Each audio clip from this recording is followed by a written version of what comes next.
నమస్తే అండి. మీరిప్పుడు చూస్తున్నటువంటి దేవాలయము ఏడుకొండలవాడ వెంకటరమణ గోవింద గోవింద, ఆపదల ముక్కులవాడ అనాథ రక్షక గోవింద గోవింద. ఈ స్వయంభూ శ్రీ వెంకటేశ్వర స్వామి దేవస్థానం సాక్షాత్తు మన భాగ్యనగరంలో వెలిసి ఉన్నది. స్వయంభూగా వెలిశారు ఆయన. ఎప్పుడు తిరుమలలోనే ఉంటారా? కాదు, అప్పుడప్పుడు నగరాల చెంత కూడా ఉంటాను అని చెప్పేసి ఎప్పుడో 400 సంవత్సరాల క్రితమే హైదరాబాద్ నగరంలో ఎన్ఎండిసి ఆఫీసు వెనక ఉండేటువంటి ఒక చిన్న కొండ మీద వెలిసి ఉన్నారు. ఎలా వెలిసారు అనంటే, విజయనగర్ కాలనీ 400 సంవత్సరాల క్రితము కొండలతో కూడి ఉండేది.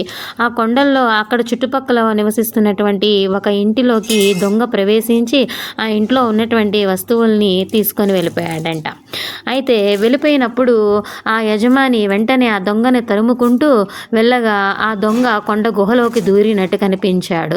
ఇంకా దొరకడులే అని చెప్పేసి వెనుతిరుగుతూ మళ్ళీ ఒకసారి వెళ్ళి చూద్దామని వెళ్ళి చూడగా లోపల వెంకటేశ్వర స్వామి విగ్రహమై ప్రత్యక్షమయ్యాడు. అంటే స్వయంభూగా ఆయన నేను ఇక్కడ ఉన్నాను అని చూపించేదానికే అతను అలా దొంగలాగా మారి దొంగతనం రూపంలో ఆయన స్వయంగా వెలిసారండి.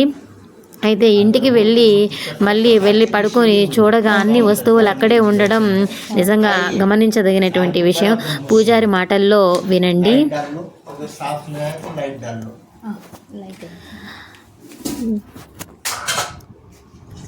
స్వామి పాపం అడగగానే నన్ను వీడియో తీసుకోమని చెప్పి లైట్ వేసి మరీ ఇచ్చారు. నిజంగా చక్కగా ఆయన ముఖము స్వయంభూ అనే విషయము మనకు ఖచ్చితంగా కనిపిస్తుందండి. ఎక్కడ కూడా చెక్కిన విధానంగా అనిపించదు. స్వామి ఏదైనా కష్టంతో వస్తాయంట, కోపంతో బాధలో వస్తాయంట, ఆయన హసితంగా ఉంటాడంట, నవ్వుతూ ఉంటాడంట. అతన్ని చూడగానే మనలో ఉన్నటువంటి క్రోధం అంతా బయటకు వెళ్ళిపోతుందంట, మనలో ఉన్నటువంటి బాధలన్నీ బయట వెళ్ళిపోతాయంట. అది నాకు ఆ స్వామి అక్కడ చెబుతుంటే చాలా సంతోషం అనిపించింది. వార్షిక బ్రహ్మోత్సవాలు ఉన్నాయమ్మా రా అని చెప్పి ఆహ్వానించారు.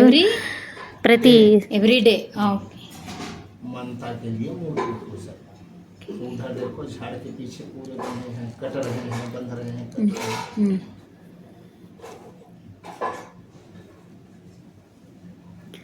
ప్రతి శ్రవణ నక్షత్రం రోజున స్వామివారికి కళ్యాణం నిర్వహిస్తామని చెప్పారు. ప్రతి నెల మాసంలో మనము శ్రవణ నక్షత్రం రోజున స్వామిని దర్శించుకోవచ్చు. వినండి.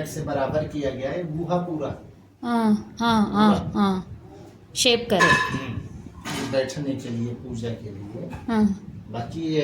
చెప్తున్నారు. శ్రీదేవి భూదేవి సమేత గోదాదేవి సమేత శ్రీ వెంకటేశ్వర స్వామికి మేము కళ్యాణం నిర్వహిస్తాము అని చెప్పారు. పద్మావతి అమ్మవారు, రాజరాజేశ్వరి దేవి, శివుడు, ఇంకా మనకు గుడి ప్రాంగణంలో వినాయక స్వామి, ఇంకా అలానే హరిహర సుతులు అయినటువంటి అయ్యప్ప స్వామిని కూడా ఈ గుడి ప్రాంగణంలో మనం చూడవచ్చు. 18 మెట్లను కూడా అక్కడ నిర్మించారు. చక్కగా ఇక్కడ అందరూ కూడా అయ్యప్ప మాల ధారణ వేసుకోవడము, అలాగే మాల విసర్జించే టైము అన్ని సమయాల్లో ఇక్కడ చేరుకుంటారంట భక్తులు. దగ్గరలో మనకు అయ్యప్ప స్వామి దేవాలయం కూడా అందులో ఉండడం గమనించదగినటువంటి విషయం, అద్భుతమైనటువంటి విషయము. నిజంగా దాదాపు హరిహరులు వాళ్ళ యొక్క సుతులు అందరూ కూడా ఈ గుడిలో మనకు ప్రత్యక్షం అవుతారు. 365 రోజులు కూడా మనకు ఉత్తర ద్వార దర్శనం కలిగి ఉండేటువంటి స్వయంభూ శ్రీ వెంకటేశ్వర స్వామి దేవాలయము నాకు తెలిసినంతలో అయితే ఇక్కడ ఒకటేనండి. అలాగే అమ్మవారు చూడండి, రాజరాజేశ్వరి దేవి అమ్మవారిని చూసి నమస్కరించిన అమ్మవారు కామాక్షి అమ్మవారి రూపంలో ఉన్నారు. అలాగే గుడి ప్రాంగణంలో ఆంజనేయ స్వామి ఉన్నారు. నమస్తే. సబ్స్క్రైబ్.